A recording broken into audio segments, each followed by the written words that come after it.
Hello, আজকে তোমাদেরকে এই ব্যাগ বানানো শেখাবো, তাও আবার এরকম কাগজের কাপ দিয়ে। বাড়িতে যদি এরকম কাগজের কাপ থাকে তাহলে তোমরাও বানিয়ে নিতে পারবে আমার মতো এরকম একটা ব্যাগ। আসলে আমি একটা ভিডিওতে দেখলাম যে এরকম কাপ দিয়ে বানানো যাচ্ছে এরকম ব্যাগ, তাই দুটো কাপ নিয়ে চলে এসেছিলাম। একটা আমি বানিয়ে আগে দেখলাম যে হচ্ছে কিনা, যদি হয় তাহলেই তোমাদের সাথে ভিডিওটা শেয়ার করবো ভেবেছিলাম। যেহেতু হয়ে গেছে তাই ভাবলাম যে এটা দিয়ে দেখিয়ে দিই তোমাদেরকে যে কীভাবে বানাচ্ছি।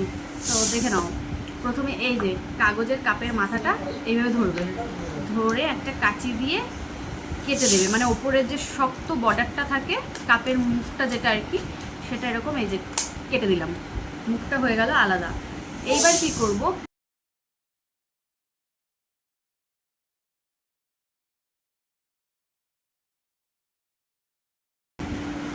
তো এই যে একটা দিক করে নিয়েছি, নিয়ে নিয়েছি স্টাপলার। এবার আমি এটা সেট করে দেবো। তো একটা দিক হয়ে গেছে, আরেকটা দিক ফাঁকা, এটাও করে দিই, হয়ে যাবে ব্যাগ। মুখটা কিন্তু ব্যাগের মুখটা কিন্তু আমি লাগিয়ে নিয়েছি, ঠিক আছে। তো এই ধরে নিয়ে এই দিকটাতে আমি পিন মেরে নেবো, তারাও ভালো করে ধরে নিই। তো এই যে রেডি আমার ব্যাগ, তোমাদেরকে তো দেখিয়ে দিলাম কিভাবে বানালাম। ভীষণ ভালো লাগছে না দেখতে? আমারও ভীষণ ভালো লাগছিল। এই যে দুটো ব্যাগ হয়ে গেছে, এখন এটা আমি রেখে দেবো। কাগজের তৈরি ব্যাগ, ভীষণ ভালো লাগছে, ছোট্ট ছোট্ট ব্যাগ। আগে যখন আমরা পুতুল খেলতাম তখন আমাদের এরকম ব্যাগ বানাতে খুব ভালো লাগতো না, তো অনেকদিন বানানো হয় না। আর এটা বেশ একটু অন্য রকমেরই, মানে এরকম কাগজ দিয়ে এইভাবে তো বানাইনি কখনো।